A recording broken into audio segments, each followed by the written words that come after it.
Kuasanya membangkitkan bagi gereja Tuhan. Amin. Haleluya. Sangkakala Allah telah terdengar, memanggil setiap umat Allah untuk maju dan bangkit bersama Dia. Haleluya.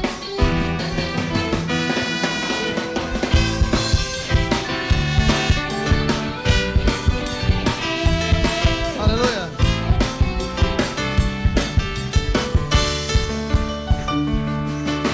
Sangkakala berbunyi,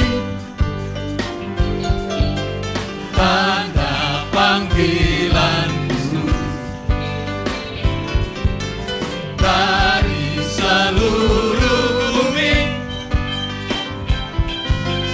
terdengar suara Kristus. Mari bangkitlah hai tentara Tuhan. Bangkitlah hai tentara Tuhan, kenakan senjatamu, minyak baru telah dicurahkan, Gerejanya dipulihkan. gerejanya dipulihkan, kuasanya membangkitkan, urapan Roh bekerja, melanda umat Tuhan saat datang menyembah. Mujizat telah nyata, membuktikan Yesus Raja. Sekarang ini waktunya, majulah hai pemenang, kuasanya atas kita membangkitkan. Kuasanya membangkitkan. Kuasanya membangkitkan, urapan Roh bekerja, melanda umat Tuhan saat datang menyembah.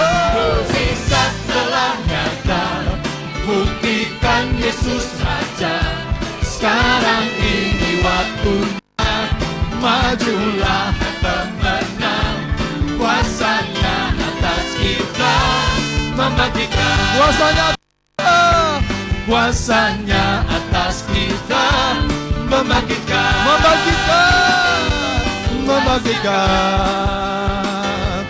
Membangkitkan.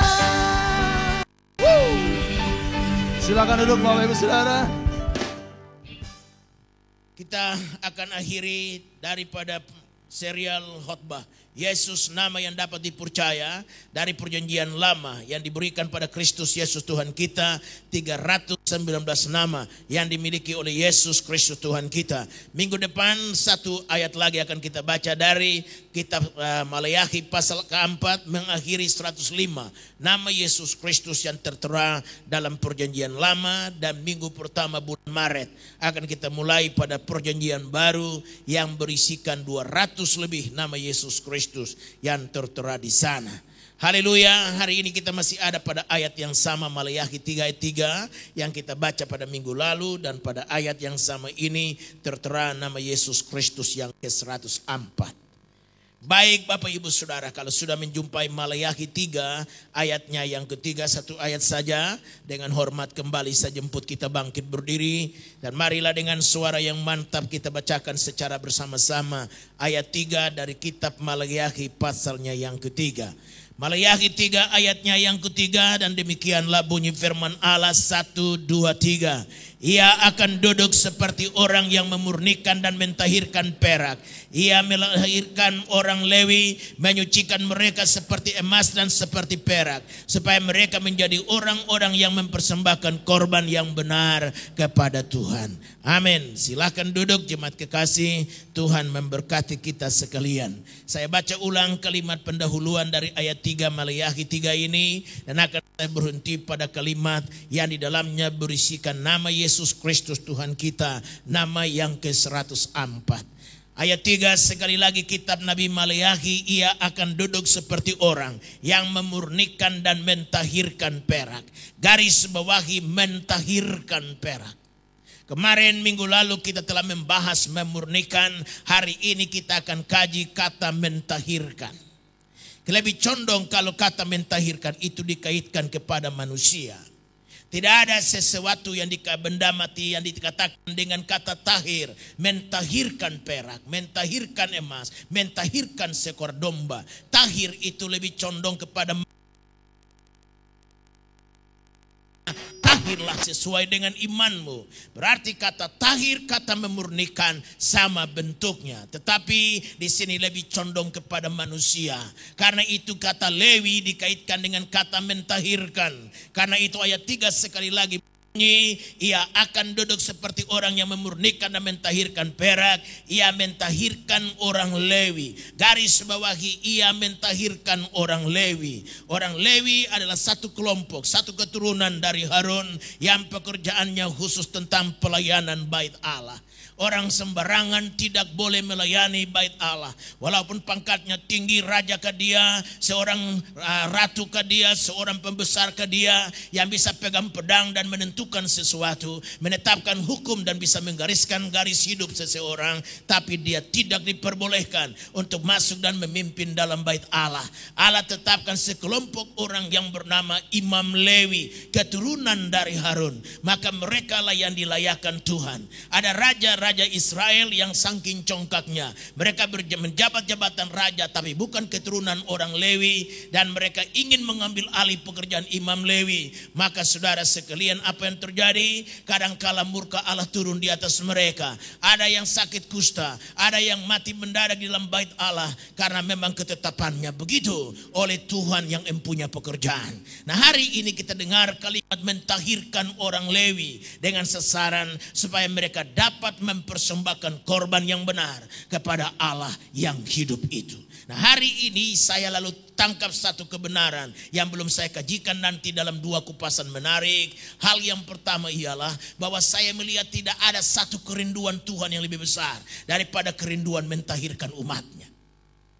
Dengarkan, saya ulangi sekali lagi, sebuah kebenaran yang akan kita kaji dalam 2 hal menarik hari ini, yaitu kebenaran bahwa Allah sejak mula pertama punya satu kerinduan yang besar. Jika saudara bertanya kepada saya apa kerinduan Pak Pendeta, maka saya bisa utarakan kerinduanku yang paling besar. Yang dikala aku duduk memikirkannya, aku berdiri memikirkannya, aku tertidur, aku memimpikannya, aku ngigo apa yang telah menjadi kerinduanku. Maka jika Anda tanya sama Tuhan Allah, Tuhan, apa sih kerinduanmu yang terbesar? Dia berkata, sejak dulu sampai sekarang kerinduanku tetap tidak berubah, dan kerinduanku untuk mentahirkan umatku. Karena aku rindu memiliki satu umat yang tahir, yang istilah lainnya tidak cacat dan tidak celah. Tidak ada lagi sesuatu yang najis di antara mereka. Karena itu kerinduan Allah sejak mula pertama untuk mentahirkan umatnya. Dan kalau Yesus Kristus menduduki jabatan karunia nama yang disebut Yesus Allah yang mentahirkan, maka 2 hal kebenaran ilahi perlu kita kaji. Yang pertama, Yesus Kristus Allah yang mentahirkan umatnya, berbicara tentang gambaran bahwa ia adalah Allah yang rindu akan sesuatu dari umatnya. Dia rindu untuk melihat sesuatu daripada umatnya.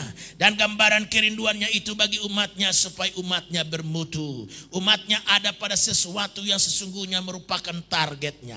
Dan sekali lagi, untuk bermutu di dalam Tuhan, untuk menjadi orang-orang yang tahir dalam Allah, tidak ada pilihan lain. Harus lewat api penyucian. Tadi adik-adik dari Maluku Utara yang mengungsi ini, saya terheran-heran.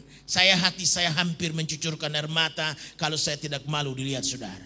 Air mata saya pasti berderai mendengarkan kata-kata mereka yang memang berpadu dengan melodi, berpadu dengan suara yang menarik, dan kata-katanya pun juga dahsyat. Hari Tuhan semakin dekat. Itulah kalimat yang sangat menggugah. Allah rindu mentahirkan umatnya. Dan lagu kedua yang mereka nyanyikan berbunyi bahwa walaupun angin ribut silih berganti, kalaupun pencobaan datang, haleluya, Yesus nakoda kehidupanku. Mengharapkan hidup tanpa masalah tidak ada. Dan justru masalah merupakan duduk dalam program Allah. Masalah itu adalah program Allah. Dia tidak turun dari tahta. Rupanya penderitaan, masalah kehidupan ada dalam program Allah. Kenapa saya berani mengatakan bahwa masalah penderitaan, pencobaan ada dalam program Allah? Karena dengan cara demikian sajalah Dia bisa mentahirkan umatnya. Hanya dengan cara demikian sajalah Dia bisa menyucikan satu umat bagi dirinya. Karena itu kerinduannya dari dulu. Kerinduan yang paling besar dari Allah ialah mentahirkan umatnya. Supaya Dia memiliki bagi dirinya satu kelompok orang yang kalaupun cuma sedikit seturut firman-Nya, banyak yang dipanggil, sedikit yang dipilih. Tapi sedikit ini tidak ada cacat celah pada diri mereka, karena mereka telah liwat angin ribut pencobaan. Liwat itu sajalah Tuhan menyucikan umatnya.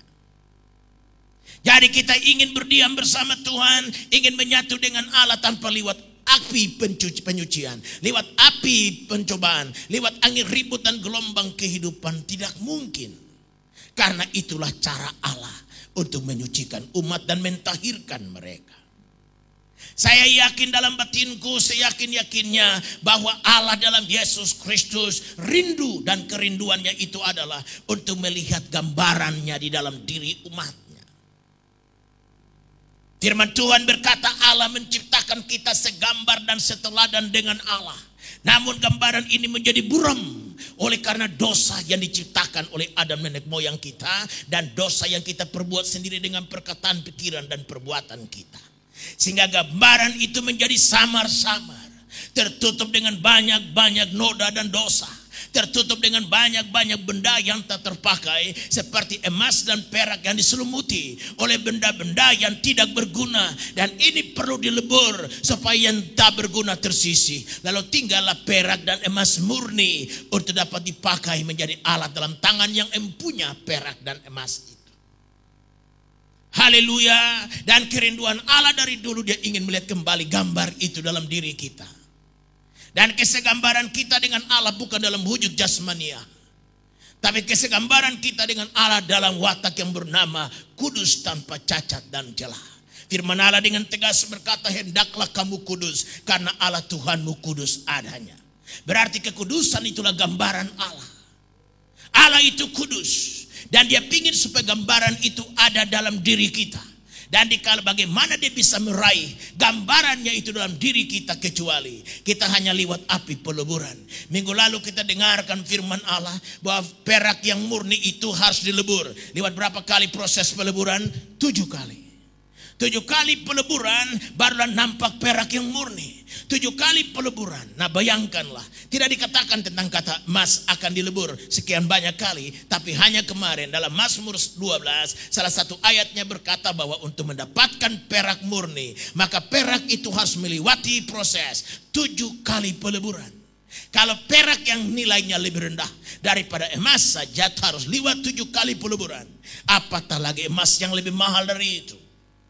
Nah juga kalau misalnya dia terlalu lama, lewat dari 7 kali bahkan menjadi 8 kali peleburan, bisa-bisa perak itu pun tak terpakai lagi karena kualitasnya menjadi hancur. Karena itu kita tidak usah khawatir soal hidup ini dengan menanya Tuhan sampai kapan penderitaan ini. Secara manusia kita kan nanya nih, sampai kapan Tuhan penderitaan ini? Mazmur 90 salah satu ayatnya, banyak-banyak ayatnya di sana merupakan doa dari Musa. Salah satu doanya dari Musa adalah, berapa lama lagi Tuhan? Kembalilah, berapa lama lagi? Memang dalam pencobaan dan penderitaan kita, kadang-kala kita merasa Tuhan meninggalkan kita. Sepertinya kita berjalan sendiri, lalu doa Musa dalam Mazmur 90, kembalilah, berapa lama lagi? Tuhan tidak akan menguji kita lebih daripada kemampuan kita. Karena seperti murni, seperti perak murni hanya 7 kali peleburan dan masuk ke 8 kali, berarti saking hebatnya malah mungkin bisa-bisa perak itu hancur. Dia tidak tahan lagi karena sudah lebih daripada kapasitasnya. Berarti cuma 7 kali itulah dapat perak murni. Kalau ke 8 kali bisa-bisa kemurniannya hilang. Karena saking ininya. Nah ambil aja kayak masak makanan. Kita masak lebih daripada kemampuan yang harus masak, gosong makanan itu. Sudah gak kepake, mubazir, karena gosong namanya juga. Siapa mau pengen makan singkong gosong? Siapa pingin makan tales gosong? Siapa pingin makan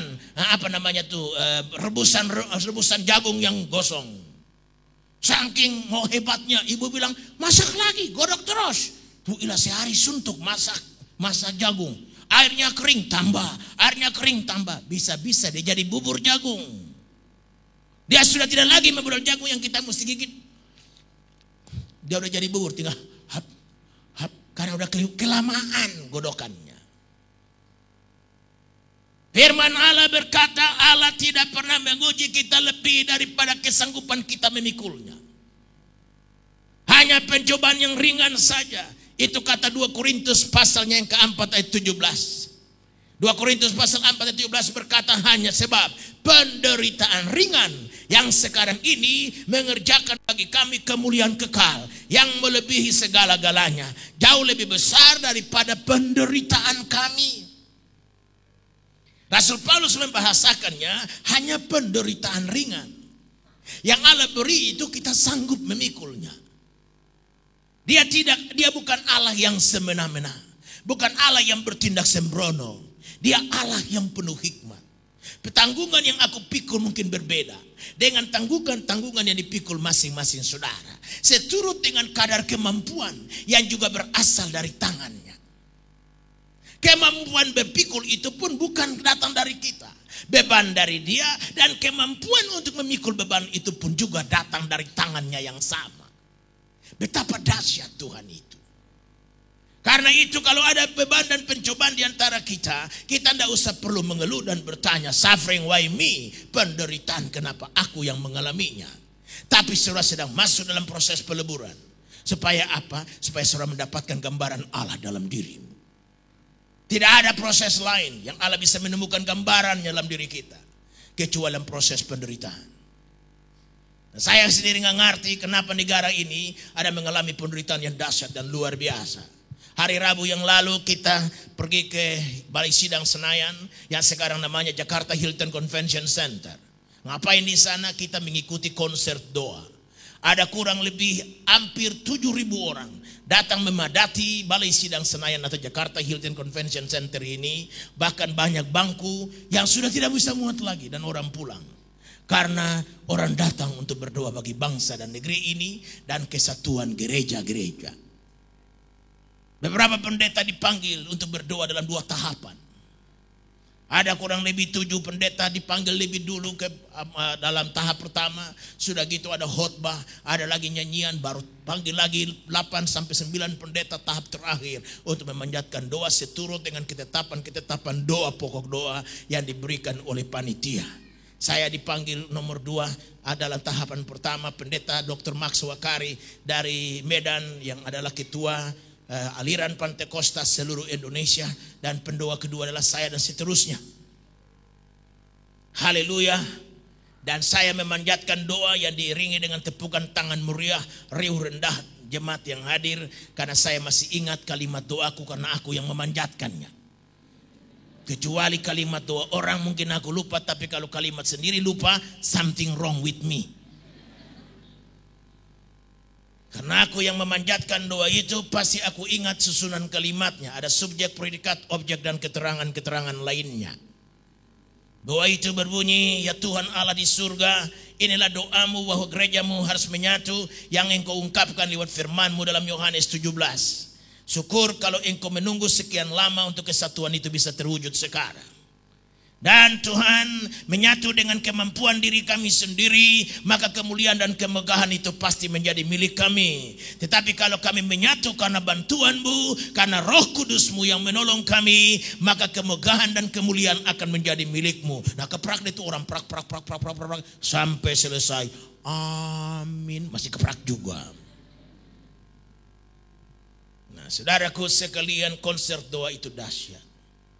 Bapak Ibu saudara bisa bayangkan ribuan, ada hampir 1.000 lebih pendeta dari berbagai denominasi gereja datang berdoa pada saat itu. Yang didahului oleh seorang hamba Tuhan yang muncul ke depan dan dia berkata, hari ini kita mesti menyatu, dan menyatu tidak perlu seragam. Menyatu itu tidak perlu seragam. Artinya aku harus mampu berdoa dengan caraku sendiri. Asal yang penting dengan caraku itu aku mendekatkan diriku kepada Tuhan. Jadi aku harus bisa berdoa, beribadah di samping temanku yang berdoa seperti orang kesurupan. Sedangkan aku cuma berdoa tenang-tenang saja. Berarti si tenang-tenang saja berdoa itu harus juga duduk berdampingan dengan teman yang berdoa seperti orang kesurupan. Kata si pendeta itu. Itu berarti kita menyatu tidak perlu seragam. Seragam artinya sama-sama angkat tangan. Seragam artinya sama-sama rentangkan tangan. Yang satu berdoa sampai seperti halnya lagi isakan tangis orang mati. Tapi seorang yang berdoa tenang aja saking kusuknya. Sampai akhirnya tertidur di dalam doa. Tetapi itulah yang disebutkan kesatuan dalam keseragaman. Haleluya. Wah, sehingga akhirnya kita semua tersentak dengan kalimat Pak Pendeta ini. Karena itu 1000 pendeta lebih bersatu dalam berdoa. Nah bayangkanlah kita berdoa untuk Indonesia. Kita berdoa untuk kesatuan gereja. Selesai tahap pertama selesai. Sebelum tahap kedua rombongan pendeta berikutnya untuk berdoa. Maka diundanglah seorang pendeta dari Singapura berdarah India. Warga negara Singapura tapi keturunan India. Wah luar biasa keren khotbahnya. Dia baca kitab Mazmur yang menggambarkan bahwa bukakanlah pintu berabad-abad dan biarkanlah raja yang mulia masuk. Siapakah raja yang mulia itu? Dialah raja yang berabad-abad dinantikan orang.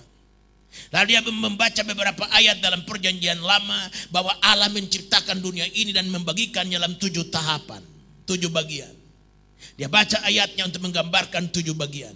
Dia ambil lagi ayat dalam perjanjian baru dalam kitab Wahyu yang menggambarkan bahwa di surga juga ada 7 pintu gerbang. 7 dikaitkannya. Jadi kalau 7 pintu gerbang itu dibagi-bagi, maka pintu timur yang dikatakan ada pintu timur yang disebut the golden gate, yang di sana hanya raja yang mulia akan masuk lewat pintu itu. Dan sebelum raja yang mulia itu datang masuk dia pintu gerbang yang tertutup berabad-abad, maka akan ada peperangan yang luar biasa. Karena setan sadar bahwa datang raja yang mulia, dia harus menghambat langkah raja ini. Karena itu ada peperangan yang dahsyat. Dan peperangan yang dahsyat itu justru ada pada pintu timur. Lalu dia singgung sepintas berdasarkan uraiannya, eksegesisnya atau penafsiran firmannya. Maka dia katakan bahwa yang ada pada pintu timur di mana raja yang mulia itu akan lewat, negara-negara pada pintu timur itu antara lain Jepang, Tiongkok, Malaysia, Singapura, dan di dalamnya termasuk Indonesia. Dan dia berkata bahwa seperti Daud raja yang berperang dan menang, begitu juga Yesus Kristus ahli dalam peperangan. Dan sebelum itu maka ada musuh yang perlu dikalahkan. Dan dia singgung Daud mengalahkan musuh antara lain adalah beruang, adalah singa, dan terakhirnya Goliat. Sebelum dia bawa kerajaannya itu dalam kerajaan damai. Gambaran daripada Kristus lebih dari Daud. Seorang yang mahir dalam peperangan. Maka dia kalahkan beruang, kalahkan singa. Dan terakhirnya kalahkan Goliat. Saudaraku sekalian, itu sebabnya kenapa dalam negeri kita ini menurut pendeta turunan India tadi, bahwa kenapa banyak masalah terjadi dalam negeri ini sejak akhir tahun 1998 sampai pada tahun 2003 ini masih ada masalah yang terus berkepanjangan. Peperangan rohani yang sedang terjadi. Seperti halnya singa dan beruang yang selalu mengamuk, tetapi bisa dikalahkan bersama Kristus ahli dan mahir dalam peperangan. Saudara sekalian, karena itu saya tersentak dikala adik-adik pengungsi ini menyanyi. Harus disalahkan siapa sampai mereka menjadi pengungsi semacam ini. Kita membangun juga rumah di Pariti Kupang Timur bagi para pengungsi Maluku yang nyasar dan terbengkalai di sana. Dan ada lagi yang pusingkan mereka. Mereka terlantar, Pemda, pemerintah daerah tidak bisa berbuat banyak. Dan haleluya, gereja kita GBI Mawar Sarun sedang menyelesaikan rumah-rumah sederhana bagi mereka. Sekali lagi Bapak Ibu Saudara yang tergerak untuk mengambil 1 atau 2 rumah, silahkan. 1 rumahnya 15 juta. Walaupun kita masih perlu dana untuk pembangunan gedung gereja kita, tapi justru dengan memberilah kepada kita diberi. Dengan jalan mengasihilah kita dikasihi. Dengan jalan menyatakan kemurahanlah kita mendapatkan kemurahan. Yesus Kristus dalam khotbah bukit berkata, berbahagialah mereka yang murah hati, karena mereka akan mendapat kemurahan. Nyong dan Nona bagaimana kalau pindah ke Pariti dan tinggal di sana? You bisa dapat 1 kapling di situ dengan catatan kawin dulu. So kalau nggak kawin, masa mesti tinggal di rumah? Itu bukan orang lajang punya urusan. Ngomong-ngomong sepun Nona belum? Ngomong bahasa kampung dengan dia. Tapi suara bagus nih, makan apa ya? Makan papeda. Haleluya. Makan papeda dia bikin licin suara. Haleluya. Sebentar mau menyanyi lagi 1 lagu. Udah habis sudah lagunya. Persidangannya habis. Haleluya. Jadi saudaraku sekalian, harus dikatakan apa? Siapa yang harus disalahkan? Kalau kita lihat di luar program Tuhan, kita pasti salahkan. Kita salahkan ini, salahkan itu, salahkan ini. Akhir-akhirnya kita salahkan Tuhan. Ujung-ujung dari semua kesalahan, kita salahkan Tuhan. Salah. Justru kita bilang ini Tuhan lagi lebur kita untuk mendapatkan satu umat yang tidak ada cacat dan celahnya. Iya tuh. Siapa kali orang-orang Ambon ini banyak pegang kuasa kegelapan. Tuhan Yesus cemburu. Biar supaya tete manis hilang, yang tinggal cuman Tuhan Yesus. Tuh. Sebab orang Ambon bilang Tuhan Yesus tete manis. Setan tertawa kalau kita bilang Tuhan Yesus tete manis. Karena tete manis ternyata kakek yang manis.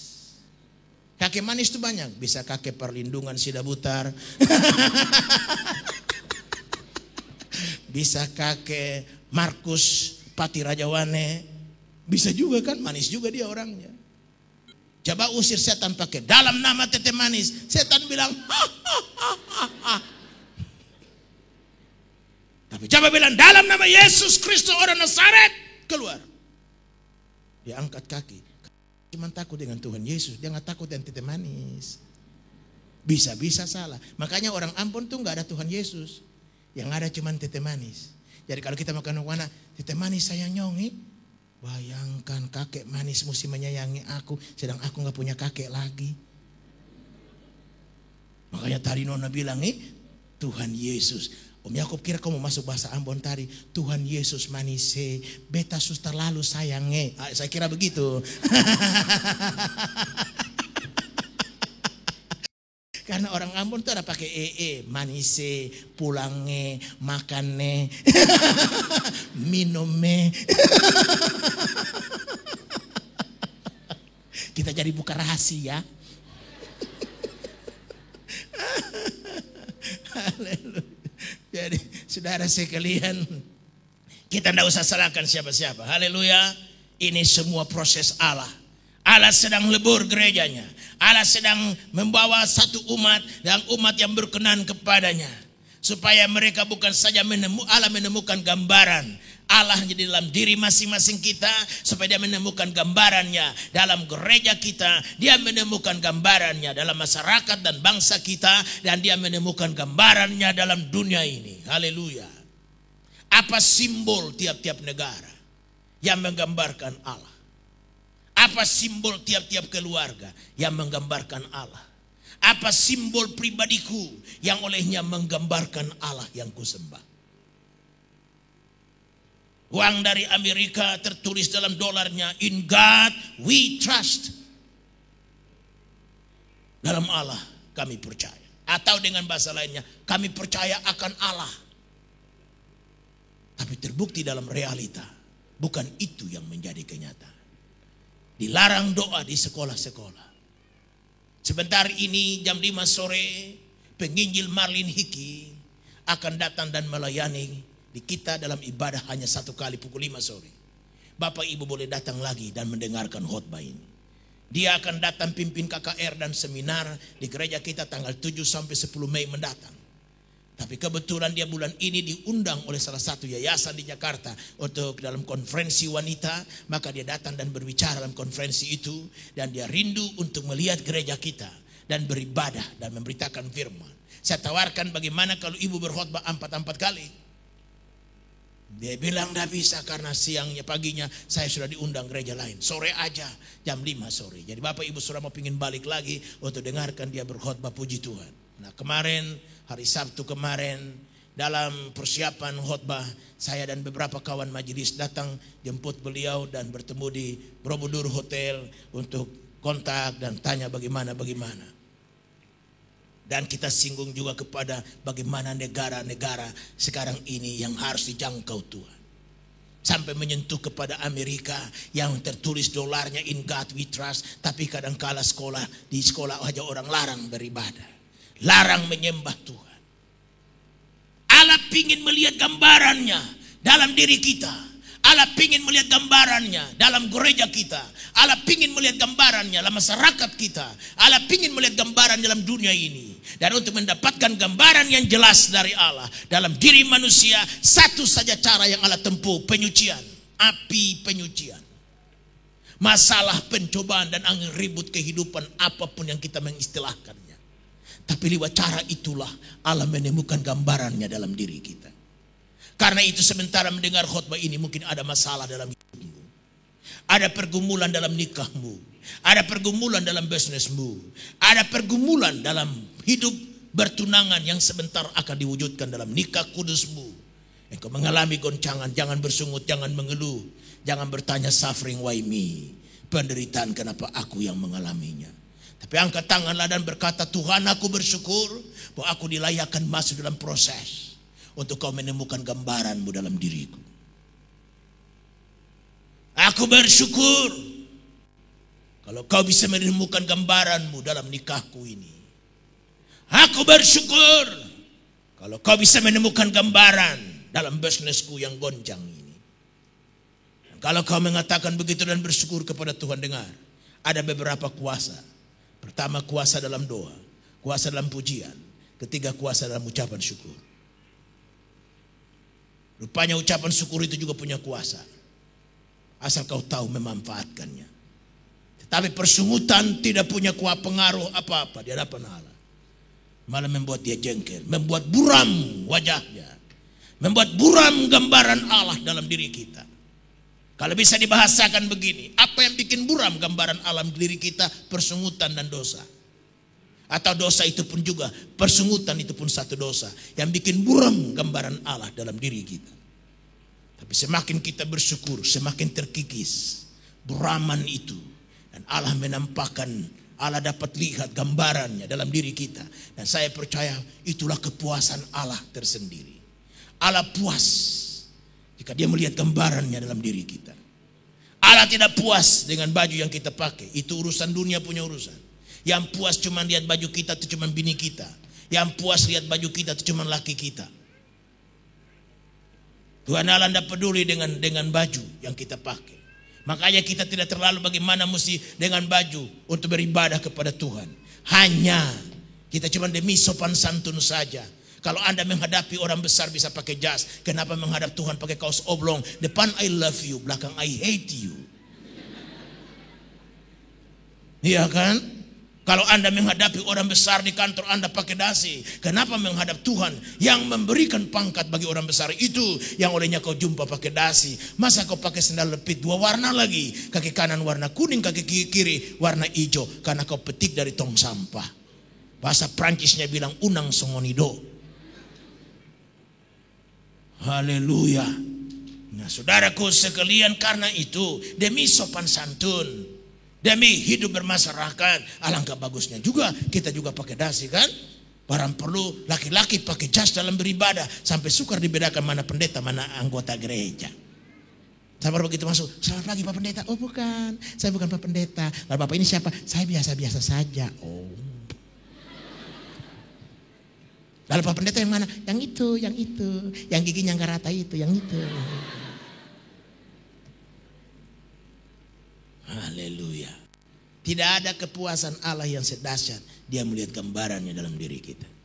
Maukah kita memuaskan hati Tuhan? Dan kalau Tuhan puas, udah beres dah. Kalau Tuhan puas, beres dah. Pokoknya kalau Tuhan puas, beres dah. Kita nggak minta dikasih, haleluya. Apalagi kita minta. Lah kalau bapak kita yang sudah puas senang saja, aduh senangnya luar biasa. Anak saya yang nomor 2 yang sudah sarjana bahasa Mandarin ini, saya tanya dia, sayang kan dikit lagi mau ulang tahun nih, mau minta apa nih kira-kira nih? Saya pikir dia mau minta yang macam-macam gitu ya, mau dia minta helikopter, doi lah kan kita bingung.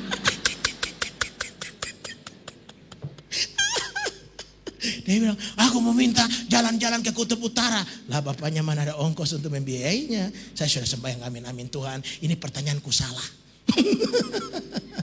Tapi dia jawab bikin aku tersentak dan hampir cucurkan air mata.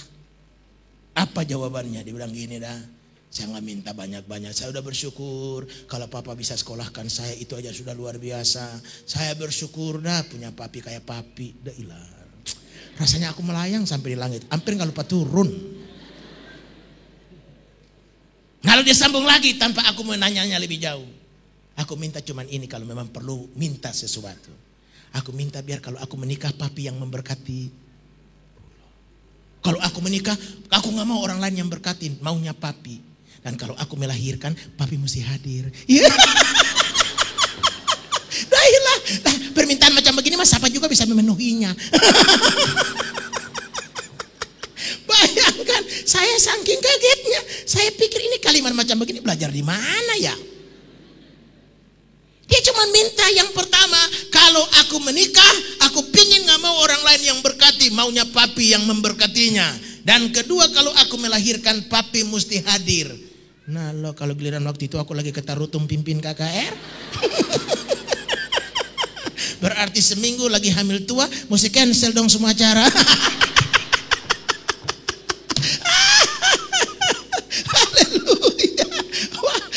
Dahsyat juga ini anakku ini. Permohonannya gampang susah. Haleluya. Tapi itulah saudara sekalian. Kalau kita sudah senang, kita tanya anak kita mau minta apa. Lah manusia aja bisa berbuat begitu. Kalau Tuhan Allah puas, lihat gambarannya ada pada diri kita, udah beres deh itu. Haleluya. Soal rumah kecil bagi Tuhan. Haleluya. Soal sebuah mobil, tahun 2005 belum datang, mobilnya Tuhan Allah kasih lebih dulu. Canggih itu. Sekarang Nyong dan Nona kan pengungsi nih. Asal gambaran Tuhan Allah ada dalam dirimu gara-gara proses apa namanya itu ya? Apa sih di Maluku sampai bikin kau datang kemari ini? Haleluya. Ya, kita bilang bahwa kerusuhan, kita bilang apa namanya lagi itu malapetaka, terserahlah. Tapi kalau lewat itu Tuhan Allah jumpa gambarannya dalam diri Nona dan diri Nyong, beres. Habis kebaktian nih, orang langsung bilang begini, Nyong, ini cek kosong, tolong Nyong isi saja.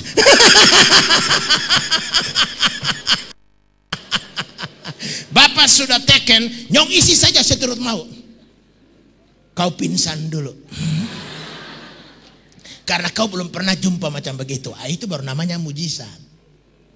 Mujizat itu artinya gak pernah kepikir sebelumnya. Ngerti? Dan mujizat itu bikin kita kadang-kala pingsan dulu. Haleluya. Sukar apa bagi Tuhan Allah? Asal ditemukan gambarannya dalam diri kita. Dan itu kerinduannya sejak dulu. Haleluya. Waktu Adam jatuh dalam dosa, gambaran Allah hilang. Dia sedih. Pertanyaannya, Adam di mana kegerangan engkau? Itu bukan Adam yang dicari. Masa Tuhan Allah nggak tahu Adam ada di mana? Segala perkara aja dia tahu. Masa Tuhan Allah nggak tahu Adam ada di mana? Sampai perlu menanyakan lagi, Adam di mana kegerangan engkau? Tapi saya percaya itu bukan maksud Tuhan Allah lagi tanya arah dan tempat tinggalnya Adam. Tuhan Allah sedang bertanya, di manakah gambaranku? Adam, di manakah gambaranku yang telah aku berikan padamu? Kau pengapakan gambaran itu? Adam bilang, aku telah mencari dengan pelanggaranku. Dan Allah langsung membetulkan gambarannya dengan kalimat ini. Benih perempuan ini akan meremuk kepala ular. Karena itulah cara Allah kembali menemukan gambarannya. Hadirlah Kristus yang meremukkan kepala ular itu. Dan dalam dialah kita menemukan gambaran Allah dalam diri kita. Seberapa banyak orang yang menerima dia, kepadanya diberi hak untuk menjadi anak-anak Allah. Mana ada anak yang tidak segambar dengan wajah bapaknya. Cara jalannya seperti bapaknya. Cara ngomongnya seperti bapaknya. Makanya ada istilah Belanda berkata, buah jatuh tidak jauh dari pohonnya. Sebagaimana anak demikian bapaknya. Kan begitu toh? Lah kalau kita ini anak Allah, masa gambar kita lain dengan Bapa kita di surga? Dikatakan segambar dengan Kristus. Berarti Allah sedang mencari gambaran yang lama hilang. Gambaran yang telah buram, gambaran yang telah butak, gambaran yang telah hancur, tercoret-coret. Dan untuk mendapatkan gambaran itu, Allah menghapusnya lewat api pencobaan. Allah mengizinkan penderitaan dan malapetaka secara pribadi, keluarga, dan secara nasional. Untuk memurnikan gerejanya. Untuk memurnikan bagi dirinya seorang yang ia menemukan gambarannya di dalam dirinya. Ini saja tujuan hidup kita. Kita tidak usah cari uang. Uang mah gampang. Asal kita menyempurnakan gambaran Allah dalam diri kita. Lewat bantuan rohnya. Dan haleluya, ada 3 cara Allah membetulkan gambaran itu. Pertama lewat firman-Nya. Lewat kebenaran firman yang kita dengar. Firman Allah berkata, kebenaran itulah yang akan memerdekakan kau. Gambar ini telah terbungkus dengan banyak ikatan-ikatan yang tidak perlu. Dan untuk memutuskan ikatan-ikatan itu, terlepas satu kepada yang lain. Kebenaran firman Allah yang perlu kita dengar. Karena itu moto lama kita berbunyi, apapun yang terjadi, ibadah jalan terus itu penting. Karena pada ibadah itulah kebenaran Allah kita dengar. Dalam ibadah itulah saluran kebenaran Tuhan disampaikan.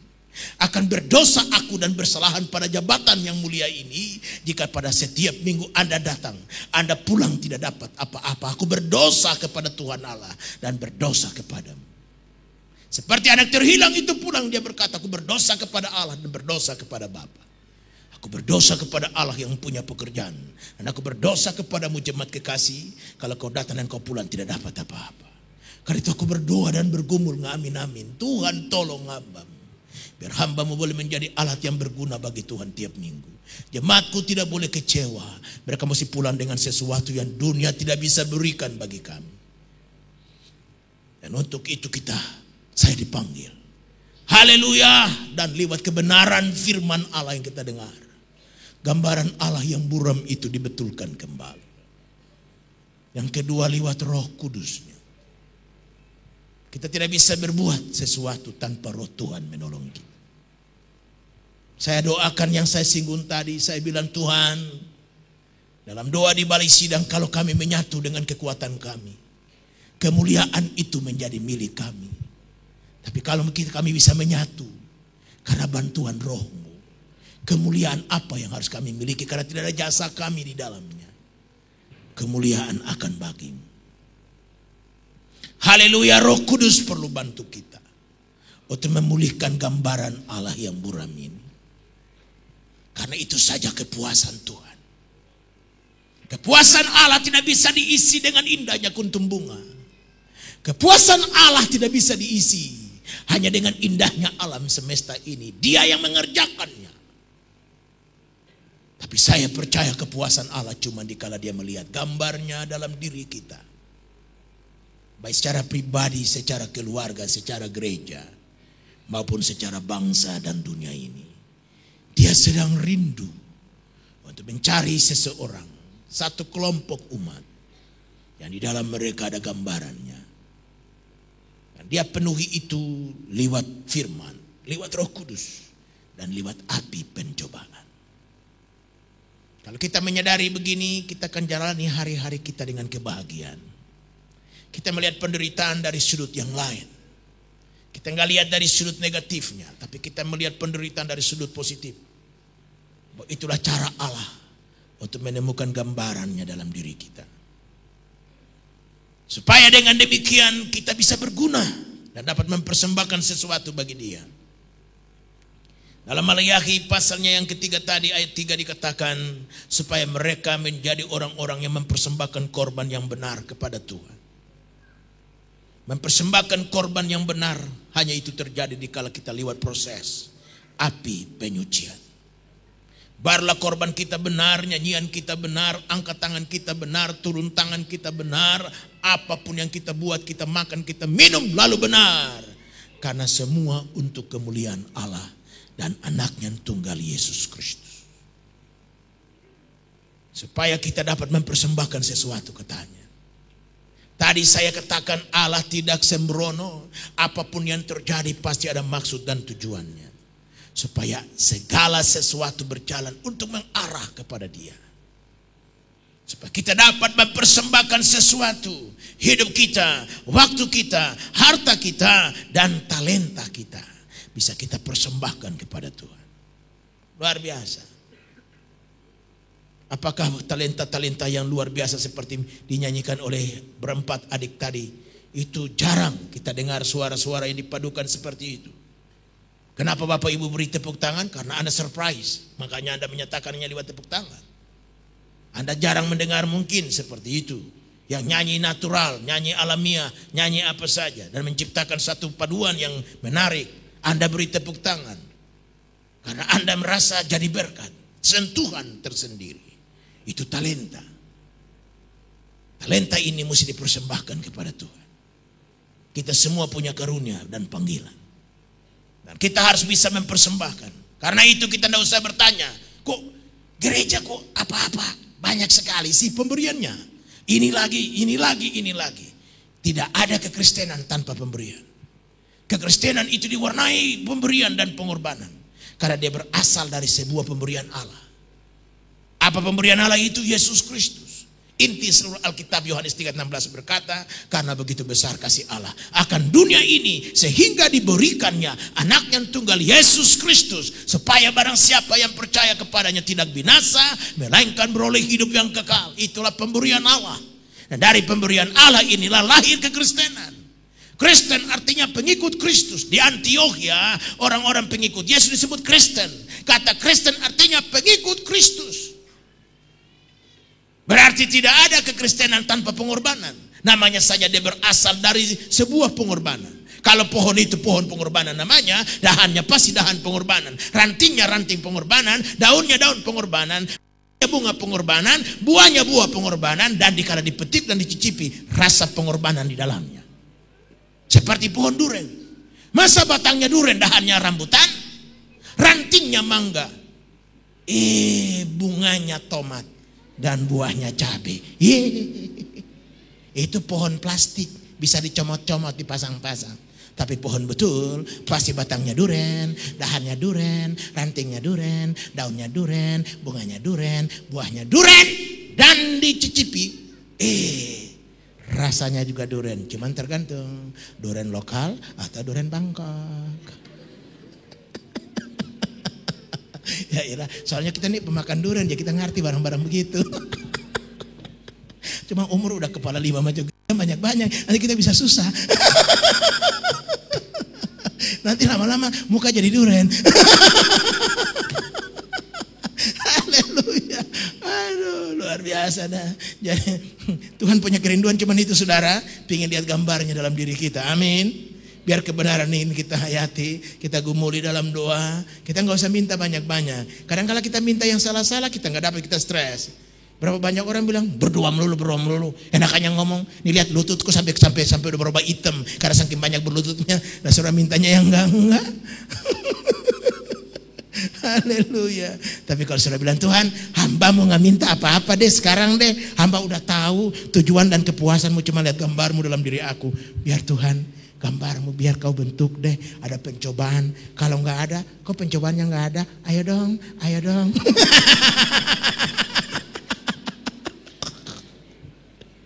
Kalau Kalau nggak ada pencobaan malah, ayo dong, kok pencobaannya nggak ada sih? Ayo dong. Malah nggak ada diminta-minta. Hebat kan imannya? Nah, jadi kita bilang, Tuhan, lepaskan pencobaan ini daripadaku dan taruhkan di tetangga. Jangan.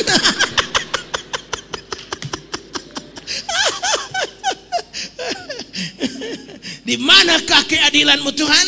Lihat tetangga gak bikin apa-apa. Nah, ini masih pada Maleakhi pasal 3. Sebelah aja nih, setelah lihat keluhan umat Israel, masih pada Maleakhi pasal 3. Kita baca sebelahnya yuk. Sebelahnya. Mulai ayat berapa tuh? Ayat 13 sampai dengan ayat yang ke-18. Dengar Om Pendeta baca ya. Maleakhi pasal 3 masih itu, yang pasal yang sama, ayat 13 sampai 18. Nah, dengar, bicaramu kurang ajar tentang aku, firman Tuhan. Tetapi kamu berkata, apakah kami bicarakan di antara kami tentang engkau? Kamu berkata adalah sia-sia beribadah kepada Allah. Apakah untungnya kita memelihara apa yang harus dilakukan terhadapnya dan berjalan dengan pakaian berkabung di hadapan Tuhan semesta alam? Oleh sebab itu kita ini menyebut berbahagia orang-orang yang gegabah, bukan saja mujur orang-orang yang berbuat fasik itu, tetapi dengan mencobai Allah pun mereka luput juga. Beginilah berbicara satu sama lain orang-orang yang takut akan Tuhan. Tuhan memperhatikan dan mendengarnya. Sebuah kitab peringatan ditulis di hadapannya bagi orang-orang yang takut akan Tuhan dan bagi orang-orang yang menghormati namanya. Mereka akan menjadi milik kesayanganku sendiri, firman Tuhan semesta alam. Pada hari yang kusiapkan, aku akan mengasihani mereka sama seperti seseorang menyayangi anaknya yang melayani dia. Maka kamu akan melihat kembali perbedaan antara orang benar dan orang fasik, antara orang yang beribadah kepada Allah dan orang yang tidak beribadah kepadanya. Tuh. Karena kita lihat sasarannya salah. Kerinduan Allah tuh cuman dia pingin lihat gambarannya dalam diri kita, lain tidak. Nah, tetapi kita kan yang kita lihat nih bukan gambaran Allah. Yang kita lihat cuman apa yang aku minta harus aku dapat. Kalau nggak dapat Tuhan tahu sendiri deh pokoknya deh. Itu kita. Makanya kita bilang, lihat orang fasik ke gereja juga enggak, puji Tuhan juga enggak, beribadah juga enggak. Kok aman-aman aja jalannya. Rumahnya keren, mobilnya bagus. Sedang aku ini, jangankan mobil, sepeda butut aja kagak punya. Jadi pulang dari sini nih, kita cuma bilang, Tuhan bentuklah gambaranmu dalam saya. Dan kalau gambar Tuhan sudah nampak dalam diri kita, beres. Uang datang sendiri, mobil datang sendiri, rumah datang sendiri. Berkat berteriak mencari-cari kita. Yakob nahwai, di manakah gerangan engkau? Lalu aku berkata, aku ada di Hibrida Timur. Tapi jangan terlalu lama, karena besok pagi aku berangkat lagi. Haleluya, luar biasa. Hidup ini bukan karena harta. Hidup ini bukan karena siapa-siapa. Hidup ini hanya karena Tuhan. Dan kalau kita lihat Tuhan, hidup bagi dia beres bos. Apa yang menjadi keinginan hatimu, beres. Perkara kecil bagi Allah.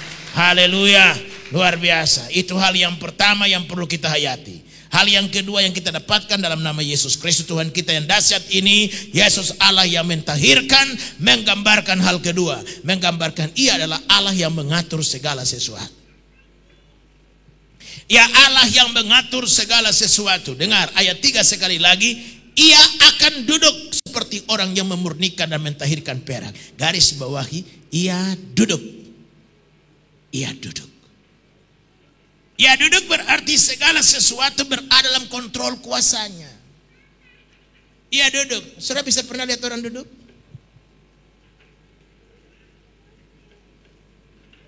Dia perhatikan.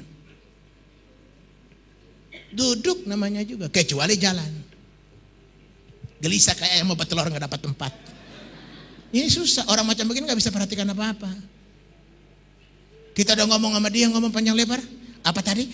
Bapak sih nggak perhatiin jalan kayak ayam mau bertelur nggak dapat tempat, makanya nggak kedengaran. Duduk dong.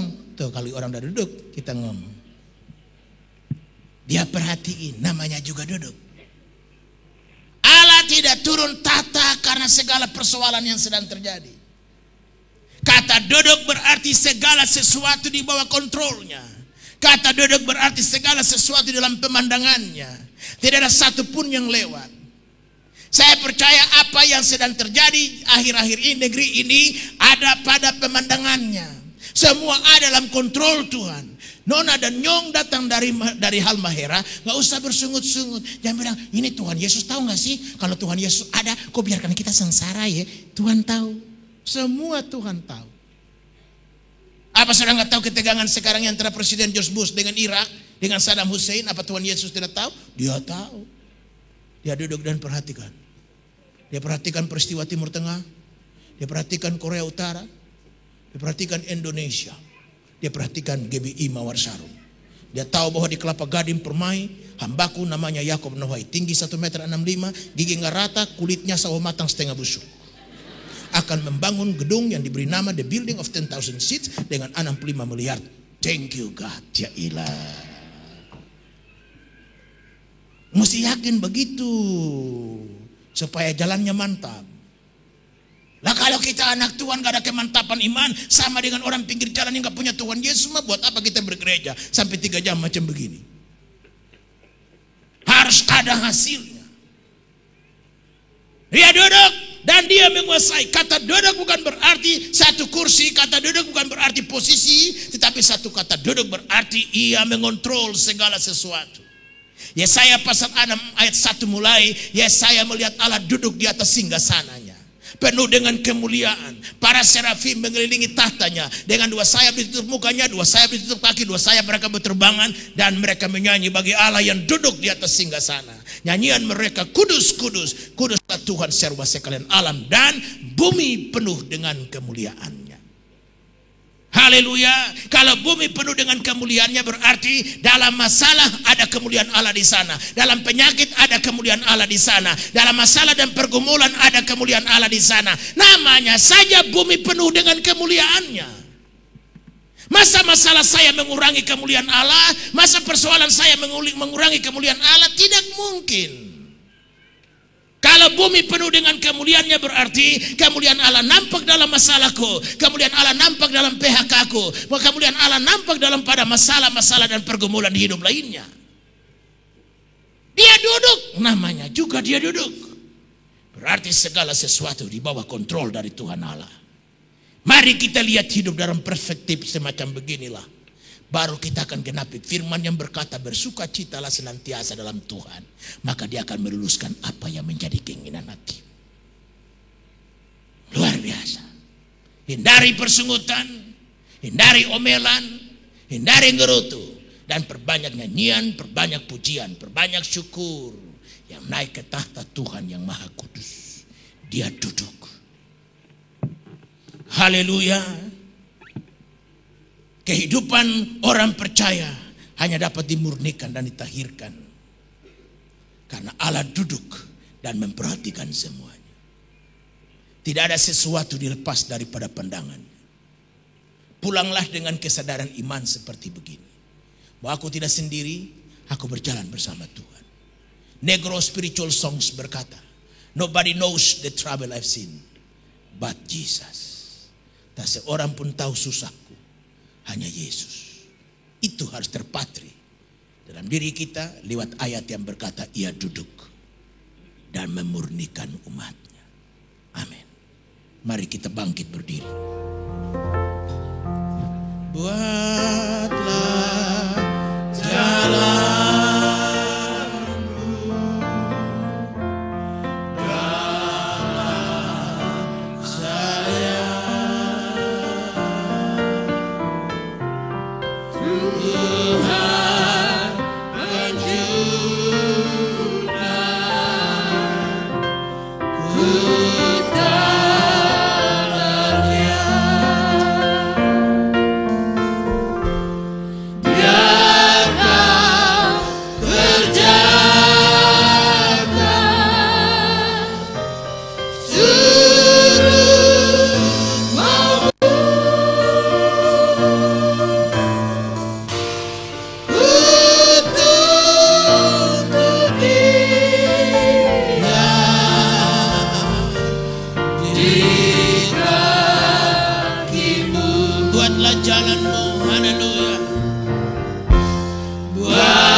Sekali lagi buatlah jalanmu.